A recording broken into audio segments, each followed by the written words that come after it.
Hello friends, तो आज हम बात करने वाले हैं क्लॉ फिल्म पूरी स्टोरी के बारे में कि एक्चुअल में इस फिल्म का प्लॉट था क्या। जिसकी शुरुआत होती है फिल्म की लीड एक्ट्रेस हेडली केलर से, जो एक स्विमिंग कंपटीशन में हिस्सा लेती है, लेकिन अफसोस वो उस कंपटीशन को जीत नहीं पाती। जिसके बाद उसे उसकी सिस्टर का कॉल आता है, जो उसे कॉल कर उसके फादर डेव के बारे में बताती है, जो कई घंटों से कॉल पिक नहीं कर रहे। जिसके बाद हेली को ये कहती है कि वो जाकर चेक करे कि डेव ठीक है या नहीं, क्योंकि जहाँ पर डेव रहते हैं वहाँ पर कैटेगरी 5 के हरिकेन आया है, यानी मौसम बहुत ही ज्यादा खराब है वहाँ का, जो कि अक्सर कैलिफोर्निया में होता ही है। खैर, तो उसके बाद हेली निकल पड़ती है अपने फादर के घर पर, ताकि वो ये पता लगा सके कि एक्चुअल में डेव है कहाँ पर। जिसके बाद उसे रास्ते में रोका भी जाता है कि आगे का रास्ता क्लियर है नहीं, और वो वार्निंग के बावजूद भी अपने फादर को याद करती है और सीधे निकल पड़ती है दूसरे रास्ते से, ताकि वो जल्द से जल्द घर पर पहुँच पाए। लेकिन घर पर पहुँचने के बाद उसे सिवाय डेव के कुत्ते के अलावा उस घर में कोई भी नहीं मिलता। जिसके बाद वो उन लोगों के पुराने घर पर जाती है, जहाँ पर उन लोगों का बचपन बीता है। और धीरे धीरे इन सभी के बीच में सिचुएशन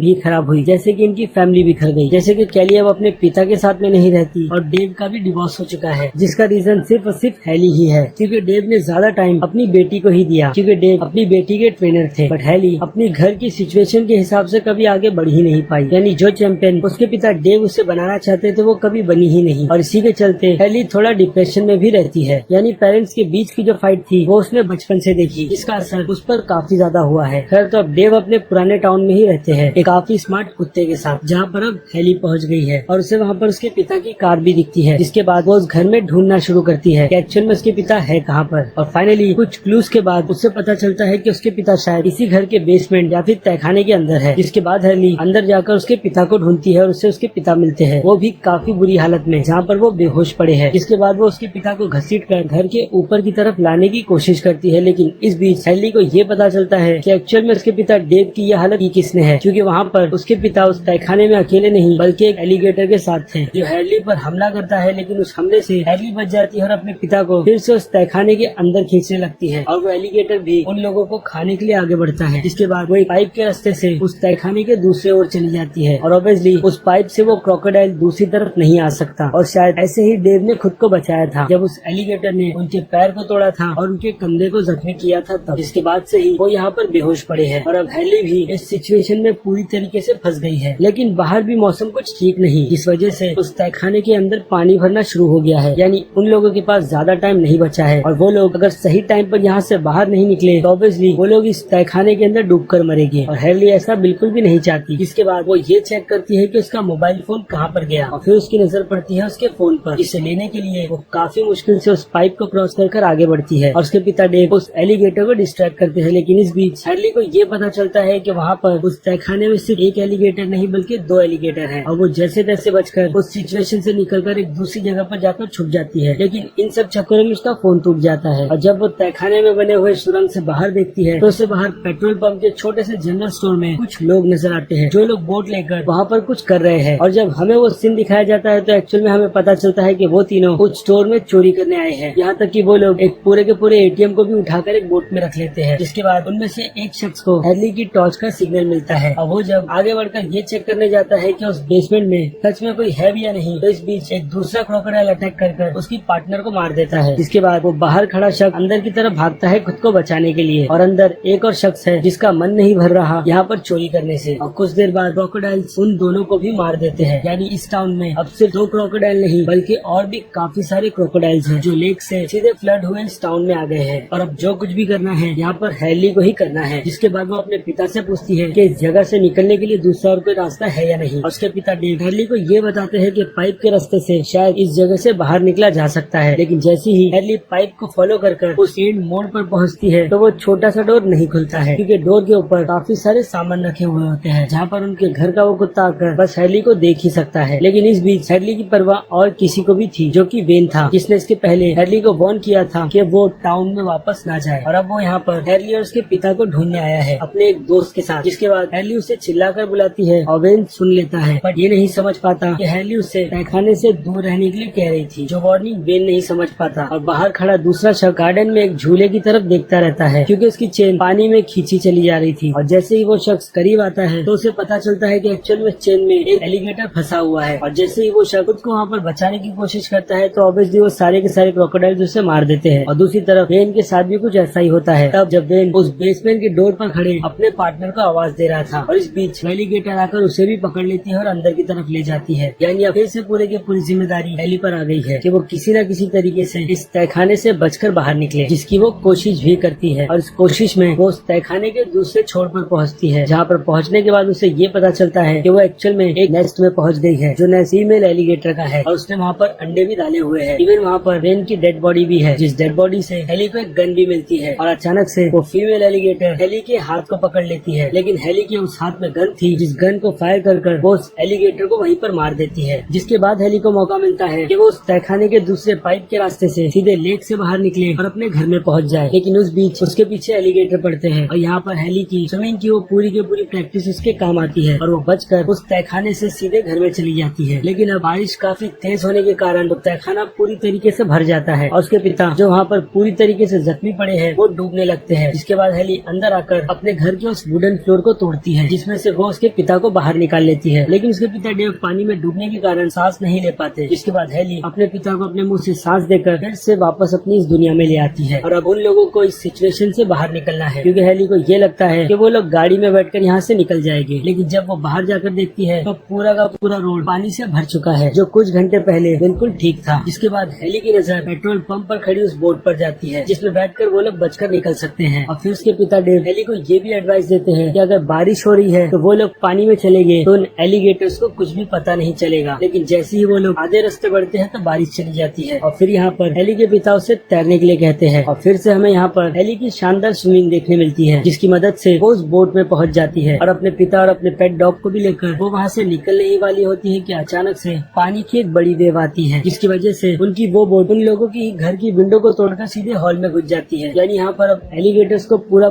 खुला मौका मिल गया है कि वो सारे के सारे एलिगेटर्स अब हेली पर कूद पड़े। लेकिन हेली यहाँ पर खुद को बचाते हुए ऊंचाई की तरफ भागती है और इस बीच उसे पता चलता है कि एक वॉकी टॉकी भी यहाँ पर है, जिसकी मदद से वो लोग यहाँ से बचकर निकल सकते हैं। और फिर हेली उस वॉकी टॉकी को लेने के लिए कभी टेबल्स और कभी किचन में चढ़कर आगे बढ़ती है। और दूसरी तरफ उसके पिता, जिनका पैर टूटा हुआ है, वो अपनी बेटी को आवाज देते हैं और अपने पेट डॉग को भी, जो बचकर सीधे डेव के पास पहुँच जाता है। और जैसे ही उसके पिता फायर फ्लेयर लेकर आगे बढ़ते हैं तो इस बीच एक एलिगेटर डेविड के एक हाथ को ही अलग कर देता है और जैसे तैसे कर हेली भी वहाँ पर पहुँच जाती है। जिसके बाद वो लोग घर की छत की तरफ बढ़ते हैं और हेली अपने पिता और अपने पेट शुगर को छत पर पहुँचाने में कामयाब होती है। लेकिन पानी ज्यादा भर जाने के कारण एक एलिगेटर हेली के पीछे लगा हुआ होता है, जिसे वो जैसे तैसे कर बाथरूम में कैद कर देती है। और उसके बाद हेली विंडो से सीधा नीचे गिरती है, जहाँ पर दूसरा एलिगेटर हेली को पकड़ लेता है उसके कंधे से और उसे पानी में ट्विस्ट करना शुरू कर देता है। और इस बीच हेली थोड़े फ्लैशबैक में चली जाती है। इसके बाद जैसे ही उसकी आंख खुलती है तो उसकी नजर फायर फ्लेयर पर पड़ती है, जिसे वो उठाकर सीधे उस एलिगेटर की आंख में मार देती है और वहाँ से निकलकर वो छत की तरफ बढ़ती है और एक एलिगेटर उसके पीछे आता है। और जैसे ही वो एलिगेटर हेली को पकड़ने वाला होता है तो बीच में आ जाता है एक वाटर स्टील बैरल, जिसकी वजह से हेली छत पर पहुँचने में कामयाब होती है। और वॉकी टॉकी पर जो उसने मदद मांगी थी उसकी वजह से एक चॉपर वहाँ पर आता है, जिसके बाद दूसरा फायर फ्लैग जलाकर उन्हें सिग्नल करती है। और उस टाइम पर उसके पिता ये सोच में पड़ जाते हैं कि उन्होंने जो कुछ भी चीजें अपनी बेटी हेली को सिखाई थी वो उसमें पूरी तरीके से कामयाब हुए, भले से ही इसमें उनकी मैरिज क्यों न टूट गई।